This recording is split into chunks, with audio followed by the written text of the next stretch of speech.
All right, well, what you see in front of you here is part 2 of our silver refining and smelting using metallurgy experiment. These are our superfine cons, and then this is all the larger stuff. Got a brand new crucible. Got my piece of iron here from a 1940s handle. Let's get going.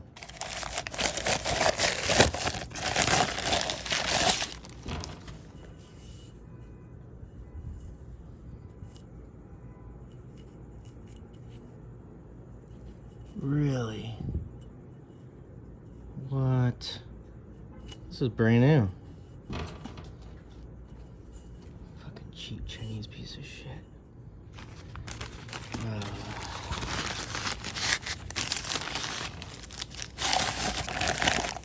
Thankfully I bought 2. Hopefully this one's not working, but the sad thing is it's a little smaller.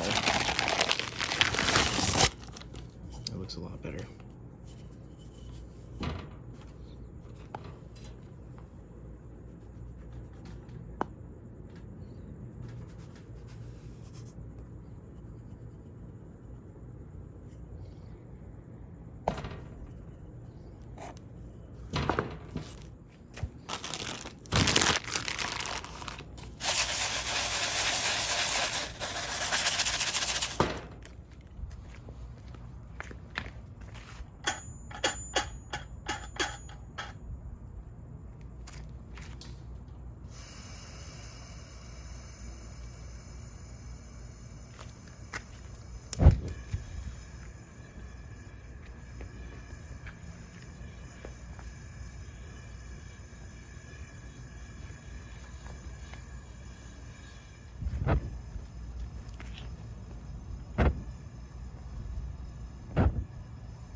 All right, so this is the first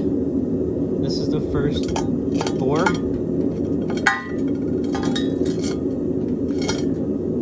And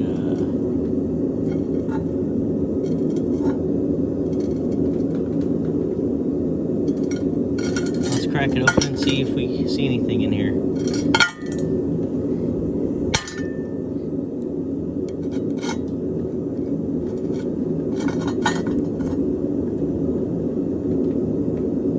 Some rock, quartz rock, larger pieces.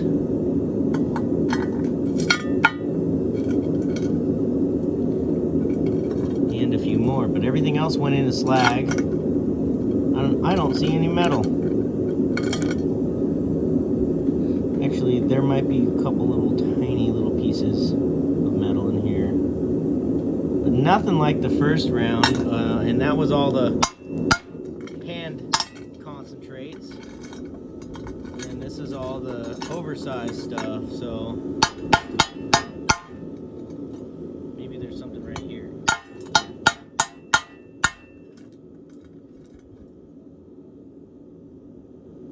Yeah, there we go.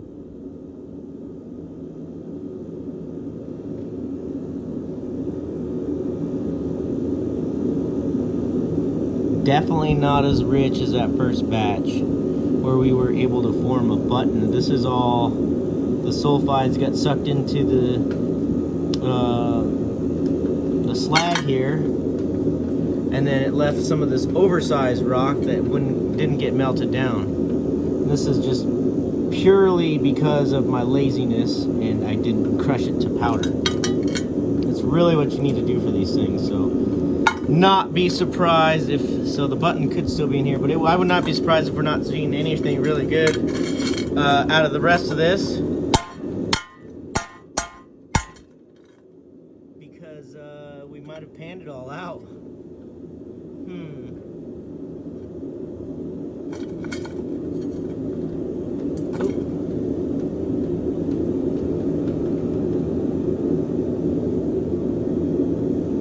If anything, it's just little lead-rich pockets, which will probably carry some precious metals, but nothing crazy. Like that still has, where's the camera? Focus here. That still has host rock attached to it. Oh, there's a button right there. Oh, yay! There's a button. That's what we're after. I spoke way too soon. That's it right there.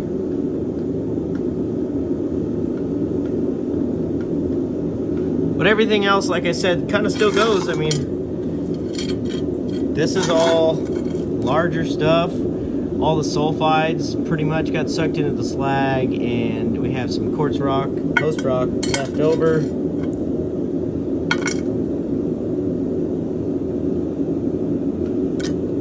And we have our button.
Now, I am by no means a professional refiner. Through the process of production smelting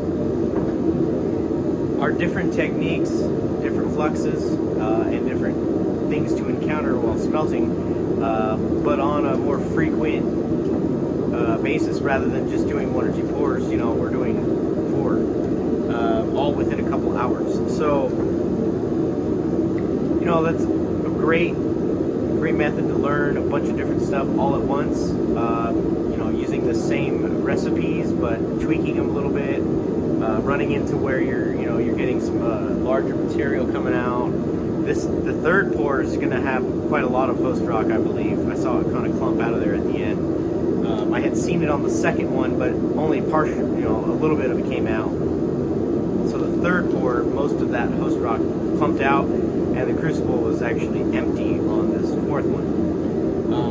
Regardless, you know, learning a lot, and it's still a lot of fun. But we are going to crack open the second pour, which is behind me in the cast iron skillet, and take a look at that button.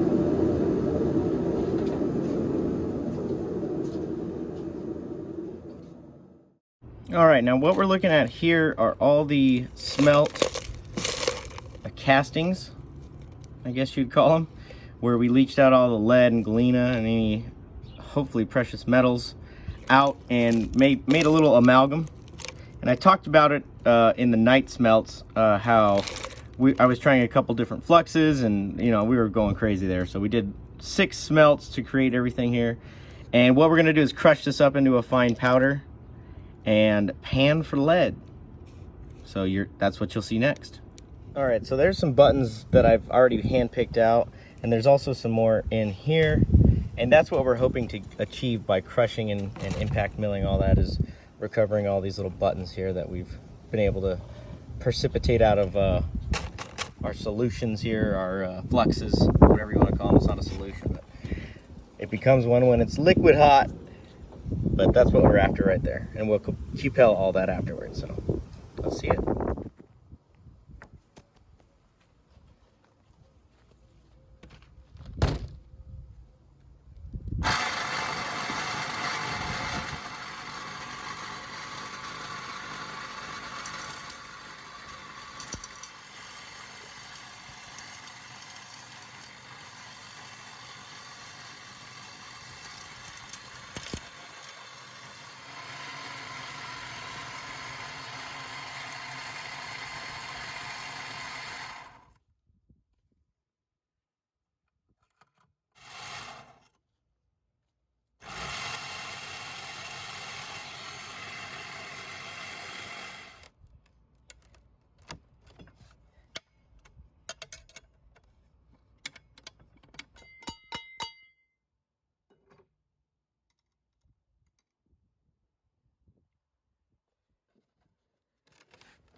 All right, so I'm pretty familiar with this process. If you guys have ever seen the videos of us recovering gold from our slag, I've panned quite a lot of slag before. It's really not the most difficult stuff to pan either. But we're looking for the lead here. We're getting the lead out.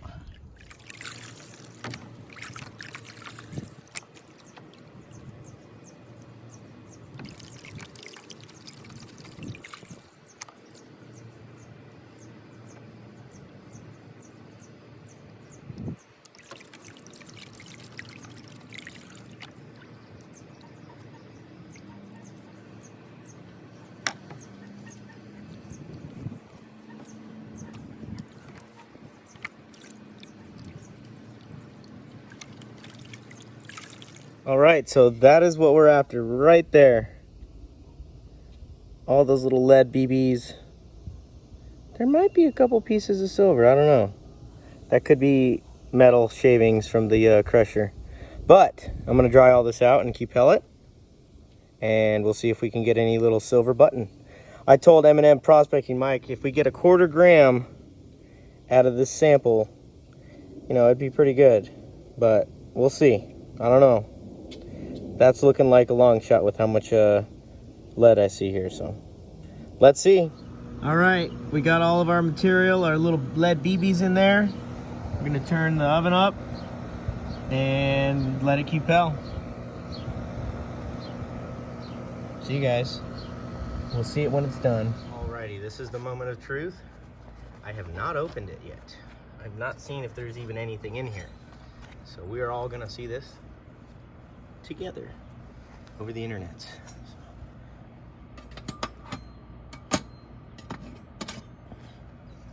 Ready?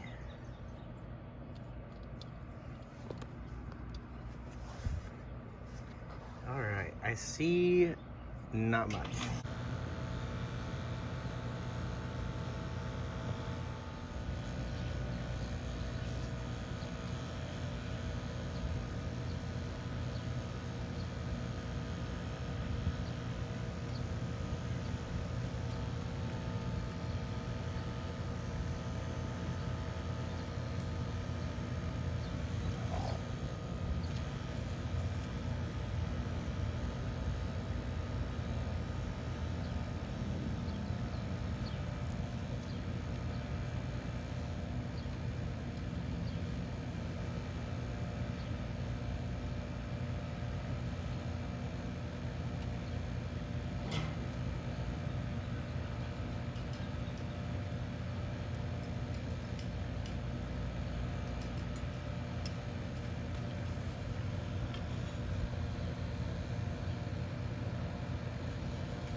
So right there is our metal button of some sort.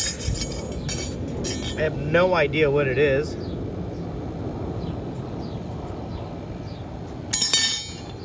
Sorry, oop, already broke it loose.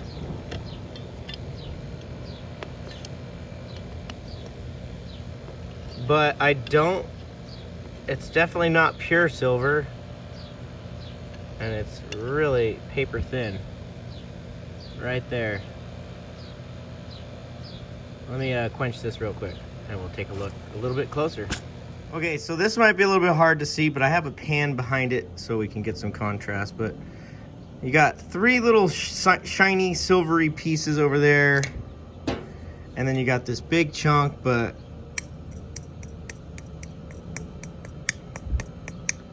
it all breaks up really, really easy. It's some sort of metal, but I really don't know what it is. And we definitely oxidized all the lead out. But, you know, this was a big experiment. And, you know, sometimes you don't get everything done right. And I have no idea, you know. So if you have an idea as to what we could have done differently, let me know. I know I've smelted some material before from AU Guys Prospecting, and we got a little tiny silver bead out of that. And I've tried a couple different ores. I have tried another sample of this from Ron F and didn't get anything out of it. And this is what we get out of 608 grams of crushed ore, several smelts, and a final Cupel. So it's been a long series of experiments to try to recover some precious metals. No visible silver when we crush this material, but we tried it as much as I know and am able to do. I don't even know what that hair's from. I don't even have a white animal. Oh, I don't have a white animal. Maybe it's my girl cat. She has a little white on her chest, but this is what we ended up with. So regardless, we tried, and you sometimes don't always succeed. But had a lot of fun, and like I was saying, I learned a lot during my production smelting session, and I really appreciate M&M Prospecting for sending this material out and letting me work on it. So I'll catch you guys on the next one. Peace.